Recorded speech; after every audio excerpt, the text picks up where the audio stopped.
시의 탄성을 자아내는 몽환적인 아름다움을 지닌 작품들.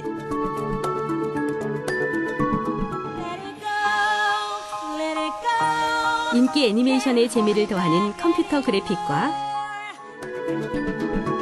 불규칙해 보이는 자연에 숨겨진 놀라운 규칙성.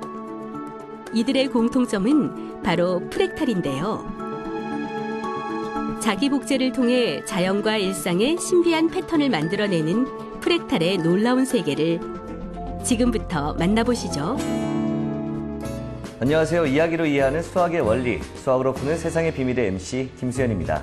안녕하세요. 일상 속 수학 이야기를 재미있게 풀어드릴 수학 스토리텔러 박경미입니다. 네, 오늘의 주제를 화면으로 만나보셨는데요. 우리 주변의 자연이나 우리의 몸을 이루고 있는 구조들을 살펴보며 어떻게 이렇게 신비하게 생길 수 있지 하고 의문을 품었던 적 다들 아마 한 번씩은 있었을 것 같습니다. 이처럼 지금까지 배워왔던 삼각형, 사각형, 원과와 같이 일반적인 도형의 성질로는 도저히 설명할 수 없는 구조를 설명하기 위해서 탄생된 기하가 바로 프랙탈인데요. 교수님, 이 프랙탈에 대해서 조금 더 자세하게 한번 설명을 해주시죠. 자, 프랙탈 하면 왠지 어감부터 좀 어려운 것 같이 느껴지는데요. 맞아요. 그래서 제가 프랙탈 채소를 하나 가지고 왔습니다. 네. 바로 브로콜리인데요. 네, 브로콜리가 아까부터 여기 있었는데 저는 왜 가져왔는지 몰랐는데 여기에 프랙탈의 원리가 숨겨져 있다고요?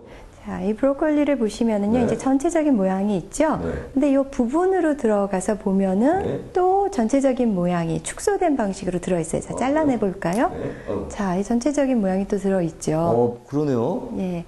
그런데 이제 여기서 또 하나를 이렇게 잘라서 또 보면은 또 전체적으로 비슷한 모양이 들어있고, 네. 그 다음에 이제 너무 미세하게 잘라야 돼서 그렇지만은 네. 또 여기를 잘라보면은 네. 이 전체적인 모양이 들어있는데, 네. 이런 것이 바로 프랙탈입니다. 쉽게 생각하면 저 이게 떠올라요. 예전에 그 러시아 인형인가요? 하나 빼면은 관에 또 조그만 거 나오고 조그만 거. 마트료시카요. 네, 그게 딱 떠오르네요. 예, 맞습니다. 러시아 인형 마트료시카 보면은 큰 인형이 있고 그 안에 동일한 모양이면서 크기가 작은 인형이 들어있고 네. 그런 게 계속 반복되는 구조를 가지고 있죠. 뿐만 아니라 고사리와 같은 양치류의 잎에서도 프랙탈을 찾아볼 수가 있는데요. 네. 고사리 잎 근데 부분으로 가보면은 또 동일한 형태의 그렇지만 크기가 작아진 그런 형태가 들어있고 계속 줌인해서 들어갈수록 동일한 패턴이 반복되는 그런 구조를 볼 수가 있고요. 네. 뿐만 아니라 번개도 그렇고 또 리아스식 해안도 보면 굴곡진 해안선 네. 또 그 안을 보면은 또 굴곡진 해안선이 반복적으로 유사한 형태를 유지하면서 계속되는 것을 볼 수가 있습니다. 네.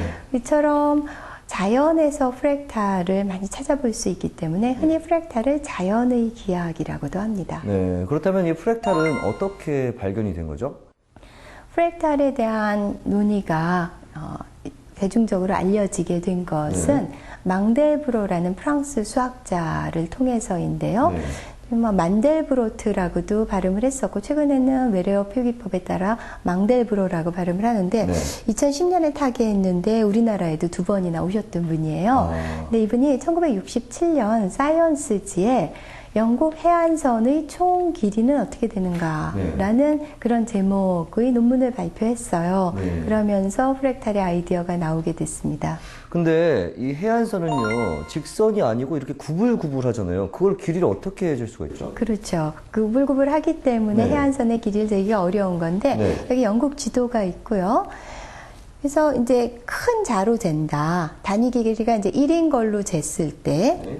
그 다음에 그것의 단위 길이를 2분의 1로 줄여서 그런 자로 쟀을 때 4분의 1, 8분의 1로 쟀을 때 네. 해안선의 길이가 달라진다는 거죠. 네. 아무래도 그 자의 길이가 단위 길이가 짧아질수록 해안선의 길이는 길어지게 되겠죠. 네, 프랙탈 참 단어가 뉘앙스가 좀 멋있기도 하고 강한 느낌이 있어요. 어디서 이래 된 거죠?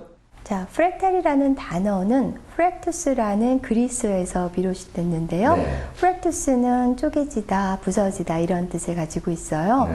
근데 프랙탈 전체 모양이 부분으로 갈수록 계속 반복되기 때문에 그 쪼개지고 부서진다는 거랑 의미상 연결이 되겠죠. 네. 뿐만 아니라 이제 차원과도 관련 지을 수 있는데요. 우리가 분수를 프랙션이라고 하거든요.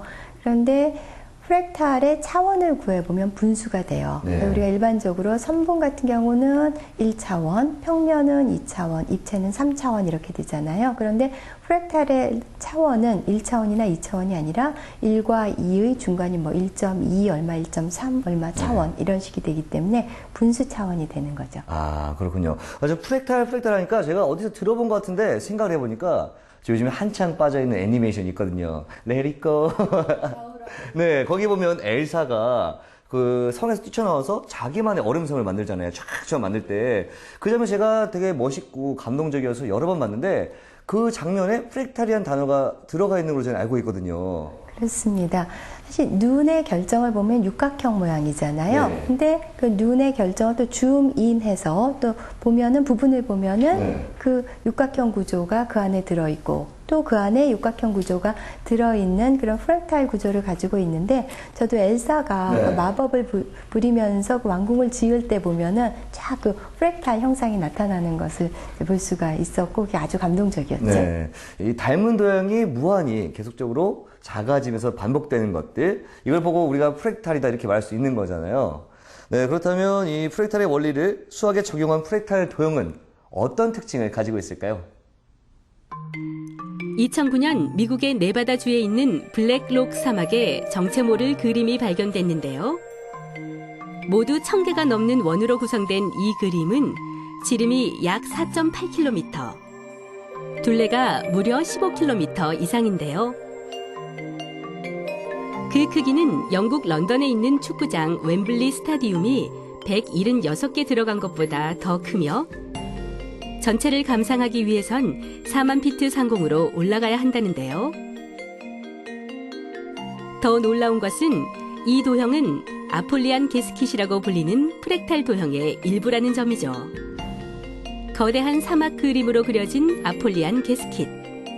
여기엔 과연 어떤 비밀이 숨겨져 있을까요? 네, 갑자기 사막 한복판에 이런 프랙탈 도형이 만들어진 사연은 무엇일까요? 네, 이 작품은 네바다에 있는 한 사막에 만들어진 것인데요. 네. 황량한 사막에 좀 특징을 주기 위해서 설치했다고 하고요. 짐 데네반이라는 설치 미술가이자 모래 예술가가 동료들과 더불어서 무려 15일에 걸쳐서 만든 대작인데요. 얼핏 보면은 그렇게 크지 않은 작품 같아 보이는데 사실 네. 여기 사람 아주 작게 되어 있죠. 네. 그래서 이 굵은 선이 폭이 8m이고 깊이는 1m까지 팠다고 해요. 그러니까 엄청난 그런 작업이었던 거죠. 네.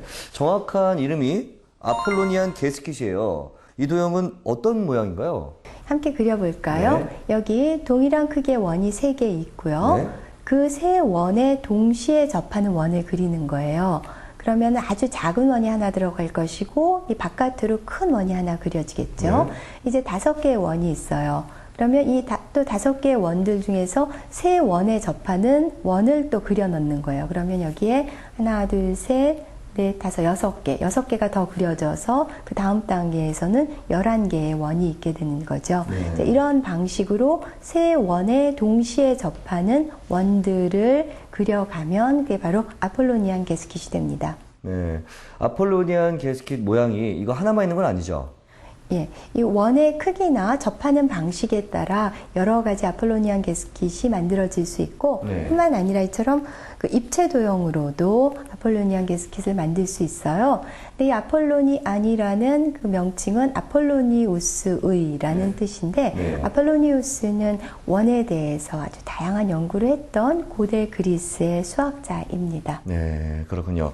네, 저희가 지금 프랙탈의 도형에 대해서 좀 알아보고 있잖아요. 다른 도형들은 어떤 것들이 있는지 궁금합니다. 좀 간단하게 알아볼 수 있을까요? 가장 간단한 경우로 코후 곡선 알아보죠. 네. 코후 곡선은 스웨덴의 수학자 코후의 이름을 딴 것인데요. 여기 이제 단위 선분이 있어요. 그러면 3분의 1과 3분의 2가 되는 점을 잡고요.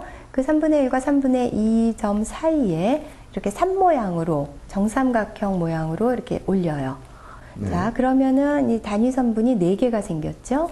그 4개의 선분에 대해서도 동일한 과정을 반복하는 거예요. 즉 3분의 1과 3분의 2 지점 사이에 이렇게 산 모양을 만드는 거죠. 이런 것들을 계속 반복해 나갈 때 만들어지는 것이 코호 곡선이라고 하는데, 눈송이 같다고 해서 코호 눈송이라고도 하죠. 또 이거 이외에도 시에르핀스키 삼각형이라는 게 있는데요. 여기 이제 정삼각형이 있죠. 각 중점을 잡아요. 그러고 중점들을 연결하면은 결국 4개의 작은 정삼각형들이 생기는데, 그 중에서 가운데 거를 버리고 3개의 정삼각형에 대해서 동일한 과정을 반복해 갈 때 또 이 프랙탈 모양이 만들어지죠. 이거를 시에르핀스키 삼각형이라고 합니다. 네. 이 시에르핀스키의 삼각형의 모양과 비슷한 구조를 가진 것이 이 파스칼의 삼각형에도 있다고 하더라고요. 예, 파스칼의 삼각형에서 시에르핀스키 삼각형을 발견할 수 있는 것이 또 아주 재미있는 현상인데요. 일단 파스칼의 삼각형은 어떻게 만들어졌었냐 하면은 두 수가 있고 그 두 수의 합을 그 아랫줄의 중앙에 적는 방식으로 수들을 쭉 배열한 것을 파스칼의 삼각형이라고 하는데, 여기 적혀 있는 수 중에서 짝수인 경우에는 흰색으로, 홀수인 경우에는 검은색으로 이렇게 칠해 볼까요? 자, 그러면은 시에르핀스키 삼각형 모양이 나타났죠. 네. 파스칼의 삼각형 안에 2분의 1로 축소된 이 삼각형이 3개가 지금 만들어진 거죠. 맞습니다. 예. 또 이뿐 아니라 또 다른 방식으로도 만들 수 있는데요. 이번에는 3으로 나누어 볼까요? 3으로 나누었을 때 나머지는 0이거나 1이거나 2겠죠. 그러면은 이제 0인 경우에는 흰색으로 두고 1과 2인 경우, 즉 나머지가 있는 경우는 검게 칠하게 되면은 또 프랙탈 모양, 시에르핀스키 삼각형과 유사한 그런 프랙탈 모양이 나오게 되죠. 네. 짝수와 홀수 혹은 3으로 나눴을 때 이 나머지에 따라 색깔을 또 달리 해보면 이런 동일한 모양이 나오는 프랙탈 모양이 지금 만들어지는 거군요. 참 신기합니다. 예, 그거 이외에도 프랙탈에는 참 흥미로운 성질들이 많이 있는데요. 우선 코호 곡선, 가장 간단한 경우로 설명을 드려볼게요. 이 코호 곡선으로 둘러싸인 부분의 넓이는 이제 유한한 값이 되겠죠. 그런데 그 코호 곡선의 길이의 합을 구해보면은 그게 그 극한값이 무한이 돼요. 그러니까 조금 역설적인 그런 성질인데요.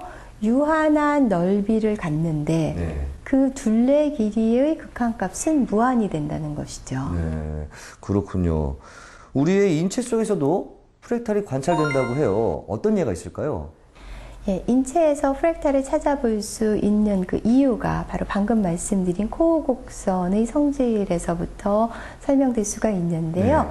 코호 곡선이 유한한 넓이를 갖는데 그걸 둘러싸고 있는 둘레의 길이의 극한값은 무한이라고 했잖아요. 그거를 한 차원 높여서 생각한다면은 유한한 부피를 갖는데 그걸 둘러싸고 있는 겉넓이는 무한이 된다. 이런 성질이거든요.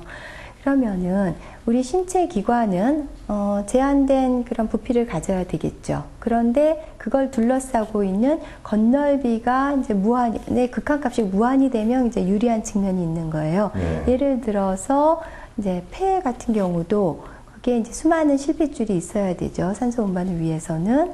그리고 또 폐의 끝에 있는 폐포, 허파과리라고 하죠. 그거는 이제 브로콜리 모양인데요. 그렇게 되는 이유는 유한한 부피를 갖지만은 그 겉넓이는 최대가 되는 것이 유리하기 때문이죠. 우리의 뇌도 마찬가지예요. 뇌도 부피는 유한하지만은 뇌 겉에는 이제 수많은 그런 주름들이 잡혀 있잖아요. 그런 이유는 뇌세포를 많이 배치하기 위해서는 그 프랙탈 모양으로 만들어지는 것이 유리하기 때문이죠. 네, 그렇군요. 사실 이 프랙탈은 수학 분야의 하나지만 지금은 뭐 과학, 공학, 경제까지 폭넓게 사용이 되고 있고요. 이제는 프랙탈 아트라고 해서 예술 세계까지 그 범주를 넓혀가고 있어요. 자, 그럼 그 어떤 작품들이 있는지 한번 감상을 해보도록 할까요? Rain, rain, go away. Rain, rain, go away. Come again another day, but not today.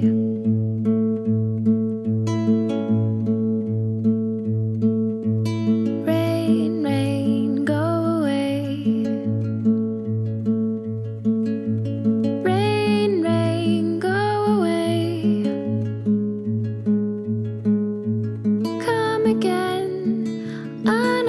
day, but not today.